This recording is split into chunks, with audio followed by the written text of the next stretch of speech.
Hi, my name is Sarah Reedy, and I'm so glad that you are here today. Welcome to our first data meeting for October for the River City School District. As you guys all know, my name is Sarah Reedy, and I am the reading specialist here for our district. I'd like to thank you for taking the time out of, I know, your busy day away from your students to come together and kind of really look at the data that we received from the state of Ohio in regarding our English language arts. So I appreciate you being here.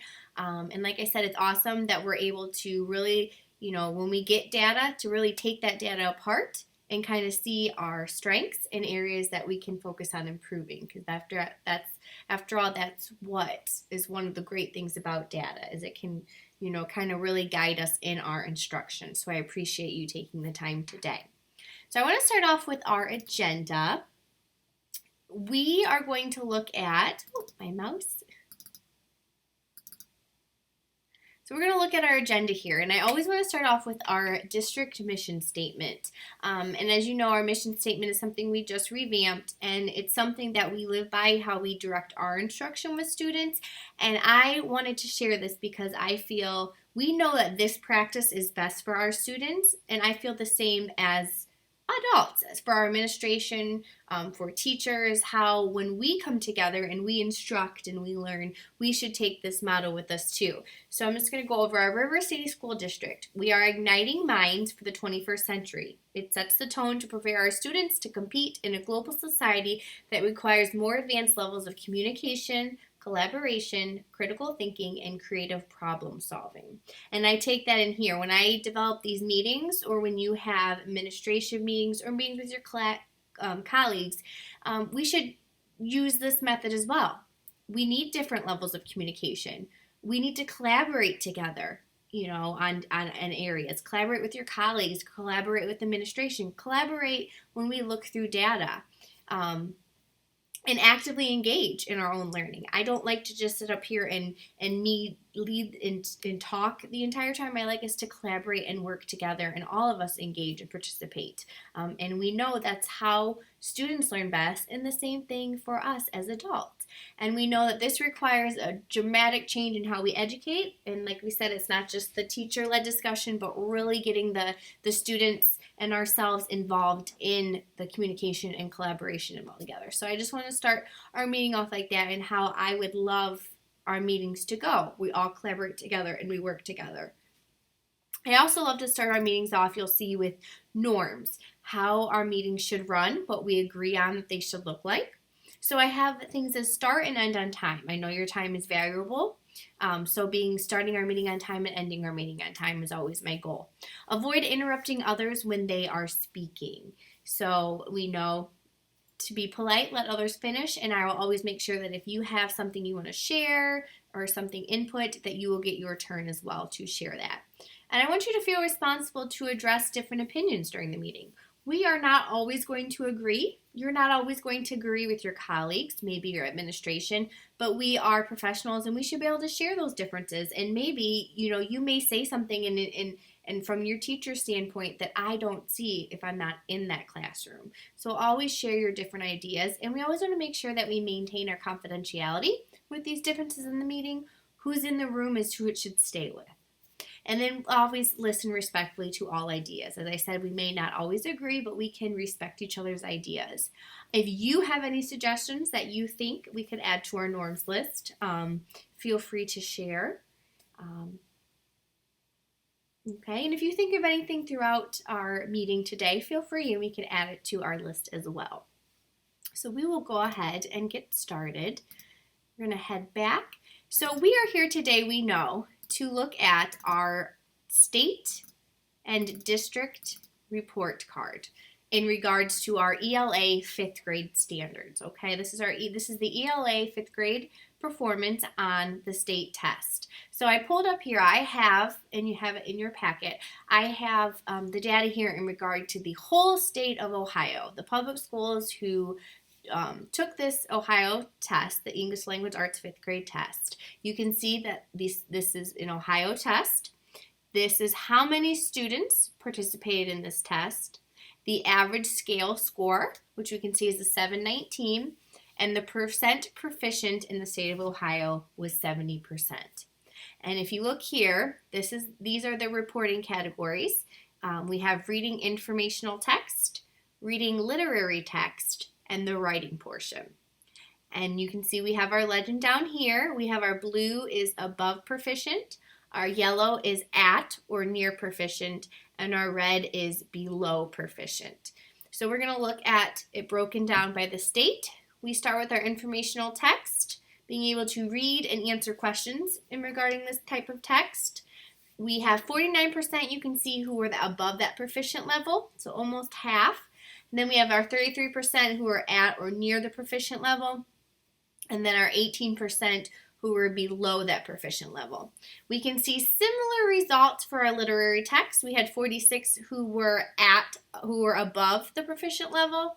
And then we had our 33% who were at or near proficient, and then again we have our 21% who were below proficient.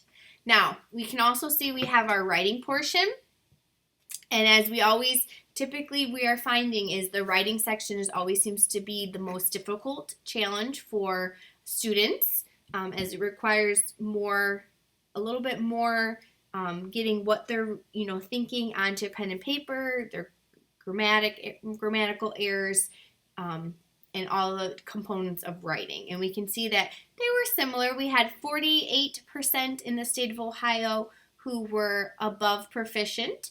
We had 26 who were at or near proficient, and then we had the 26% as well who were below proficient. So we can see in there, we can see a little bit more that we want to see that we're in the below proficient, but it's evens out pretty well in regards to the informational text and the literary text for the state of Ohio.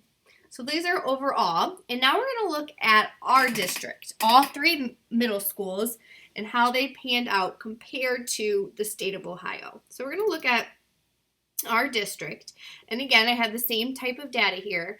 You can see this is for our entire district. We had 181 students who participated in this, and then we had 727 was our standard average score, scaled score, and then our 76% was our who were at least at proficient. It was our average, it was what we had at proficient was 76%.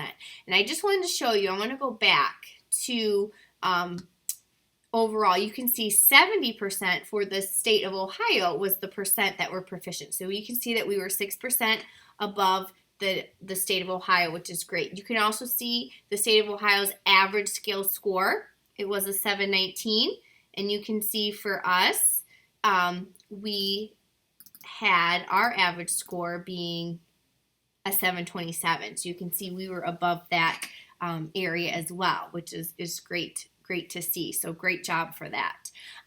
If we break it down like we did with the state of Ohio, you can see that our informational text, we had 58% who were above proficient, which is awesome. They're not even at that proficient level, they're above that proficient level.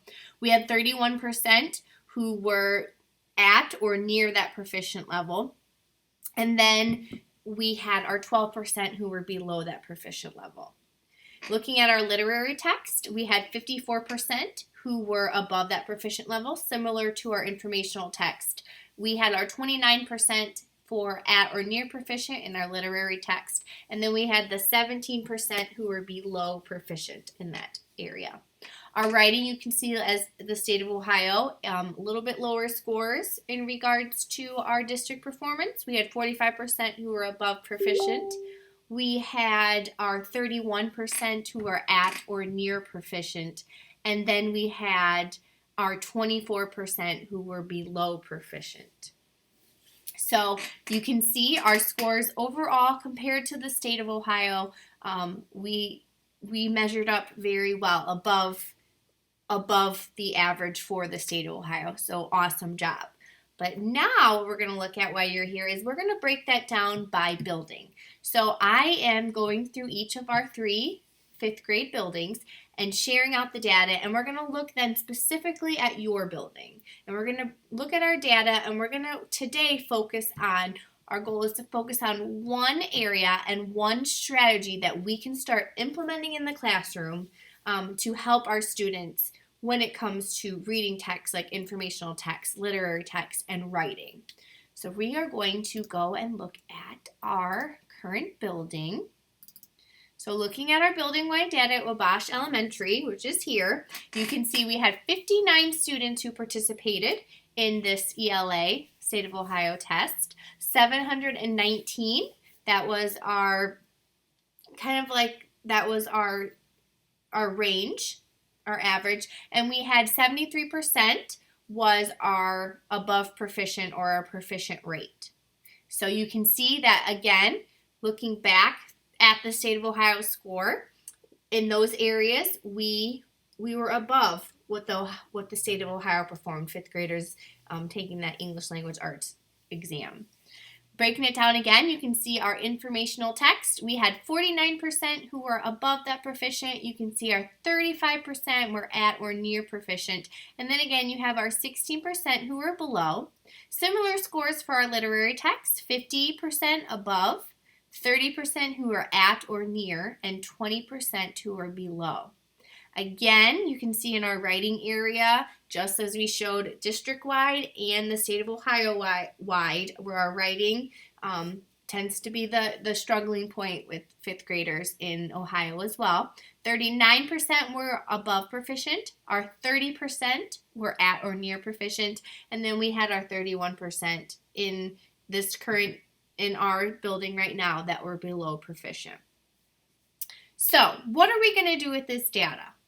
That's what we take a look at. The biggest thing is when you get this data is what are we going to do with the data? If we don't do anything with the data, there's no point in taking this type of test because we can't direct and fix, kind of change or modify our instruction based on our students' needs. So we're going to look at one category today and one strategy in general. But before we do that, I want us to jump in and even break this data down more. I want us to look at our questions. What were some of the questions that were on the fifth grade ELA? And if I'm going to give you time to read this over, I know you guys had your packet in advance that I made sure that you guys could all look at. And there's different types of question that involve comprehending and what you're reading. But the areas that I really want to focus on today is questions 22 through 24. And I want you to just go ahead and read these questions.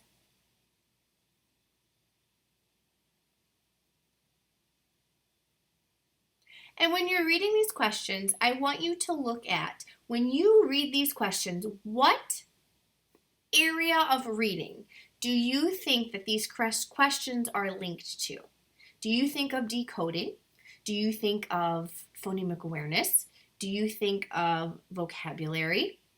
Do you think of writing? What do you think of when you read these questions? Yes, vocabulary. If we look at in each of these ones, we have the word determine or clarify the meaning, determine the meaning of words and phrases, okay? Unknown and multiple meaning words and phrases based on grade 5 reading content.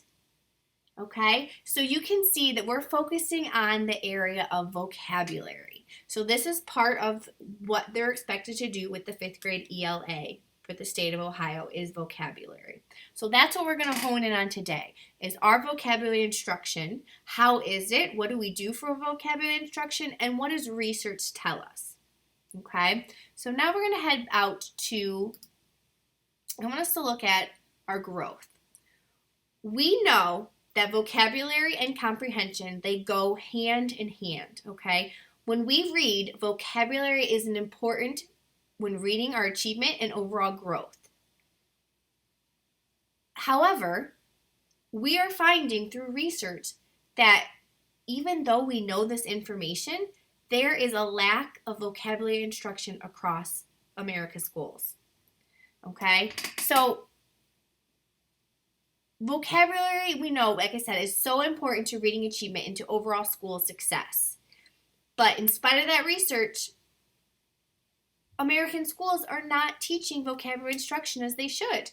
A lot of schools think, okay, we teach vocabulary instruction down at the elementary levels, and as our students get up there, we don't need to teach them vocabulary. We can just give them the words, they can look up the definition, and there you go. That's our vocabulary instruction. But looking at test-wise and research-wise, this is not allowing our students to truly grasp and understand, make connections with the vocabulary. We know that the strength of the relationship between vocabulary knowledge and reading proficiency, there's so much documentation, so much research over the years, but schools continually decrease their vocabulary instruction. They're taking less of vocabulary instruction and putting it used to other areas when vocabulary instruction is so huge with comprehension. Every year, we know that children learn 1,000 new root words. However, there are students we know that are not reading at grade level, and each year they fall farther and farther behind as they progress through school. Okay, and this is what's called the Matthew effect. Okay, and that's when there's a gap between grade level and students, and as they progress through the school years, they grow a bigger effect. Okay, and then this effect involves individuals acquiring early reading skills like decoding, and that affects areas of reading, including vocabulary. When they have early success in reading, their vocabulary, it allows them to grow because they're able to read more in-depth, more wordy type texts.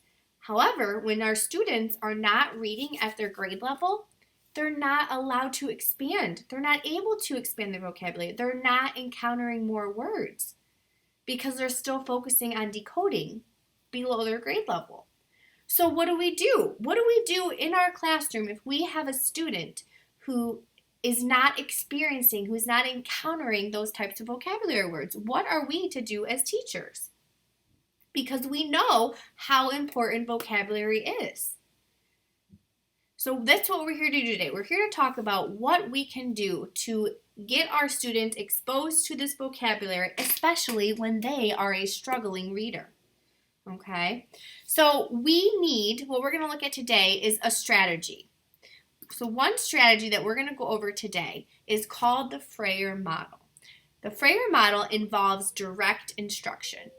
We know as teachers, we need to explicitly teach students the meanings of new words. Okay, we need to choose words from content areas as well as central text that we're reading.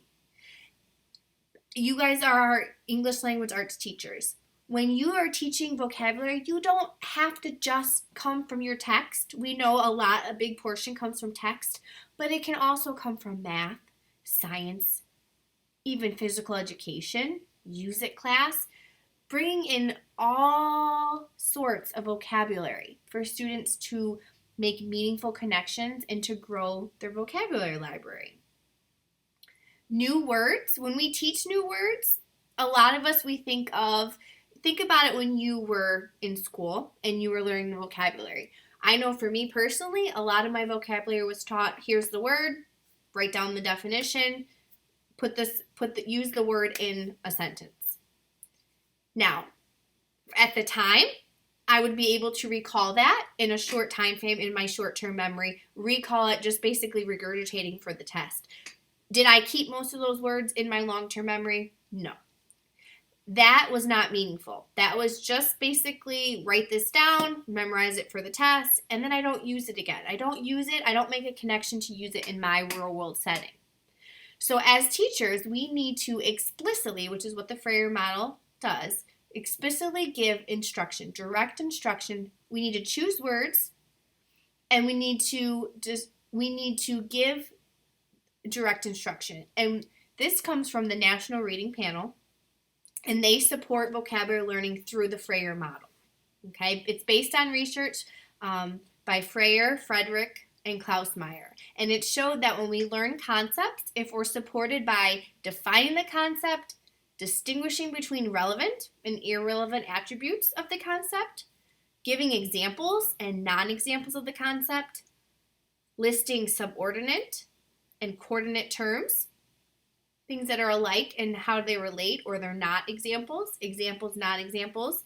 This helps support attainment. This helps make it meaningful for the students. Instead of simply, here's your word, write the definition, and give me a sentence. Okay, this helps make it attain for us. And examples of do this, graphic organizers. Okay, graphic organizers we commonly see when we talk about the Frayer model. Okay, things as use a model like a graffiti wall. So if we give an example here, here's a graffiti wall. This is similar when you think of a sight word wall. You can see at the lower levels. So you have your alphabet. When you have vocabulary words, and this is awesome for students to participate in, make it meaningful to them. So when you have a vocabulary word, for example, this is a picture of the graffiti wall with a level P.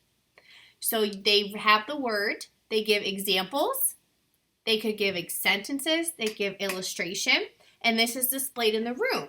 So when a student comes across this word that they don't recall, maybe they are writing. This would be huge for the writing piece. When they're writing and they need to use that vocabulary, they can refer to this graffiti wall. And this graffiti wall in particular is removable.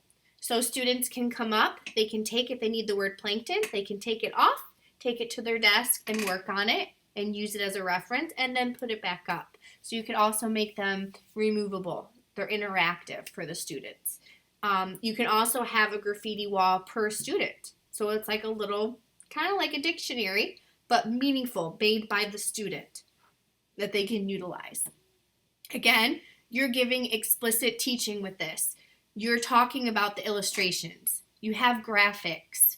You're making it meaningful to them and relevant. Okay? We can also, another example I have here is a digital word wall. It's similar to the graffiti wall, but again, it's through, you could use Google Docs, you could use a PowerPoint. This is meaningful for a child when they're at home working. They need to look up a word, they need to work together, they need to collaborate together and work to add to their digital word wall so they can refer to as well. And this is another neat one. This is called a vocabulary pamphlet. Again, you're giving them examples in here, antonyms, synonyms, as the Frayer model shared with that direct instruction. Is it a noun? Is it an adjective? Bringing in that phonics piece. Here's our illustration to match the word. And again, this is student directed. They are making this. So they're making that connection to that vocabulary word. It's not just regurgitating, here's the definition. So they're making it meaningful. They're breaking that word apart, which we know is huge also in regards to phonics.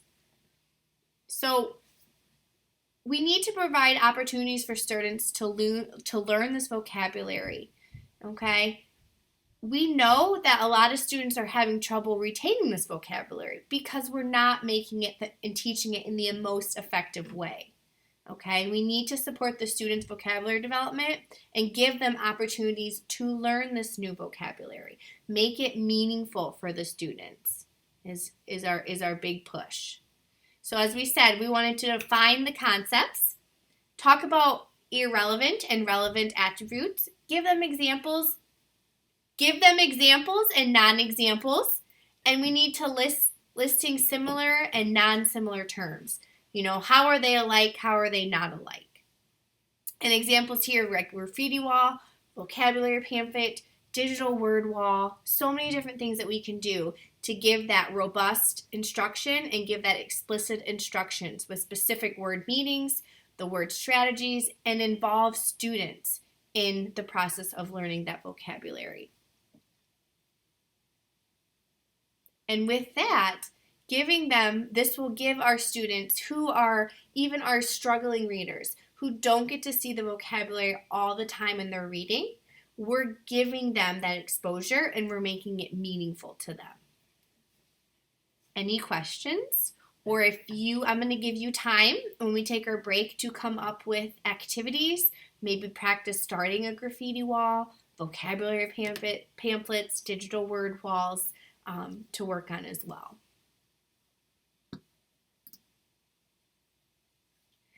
I want to look at the PD differences, the differentiation that I would do.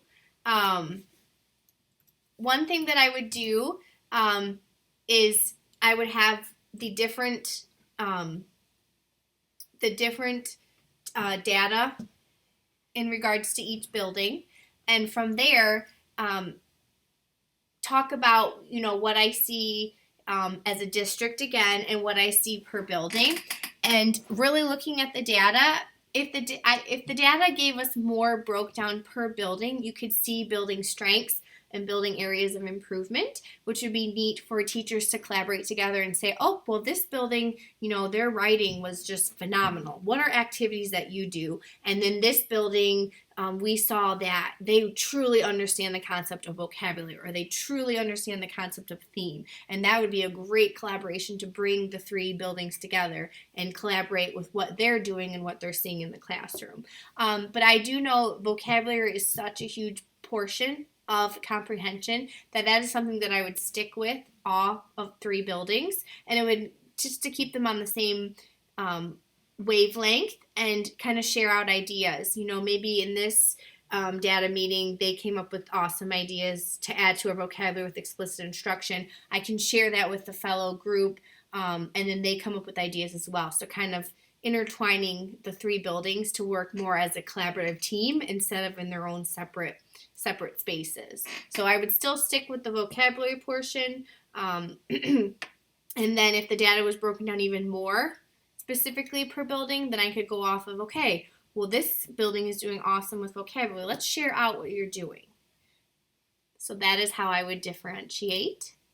And then if I look at my resources, I have the resources, my APA citations, as well as I have just the different strategies and how they stuck out with the Frayer model. And all of the articles represented doing explicit instruction and making sure that those students were a part of that routine and not just given the vocabulary, write the definition.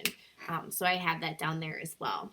I hope you enjoyed listening, and thank you for your time.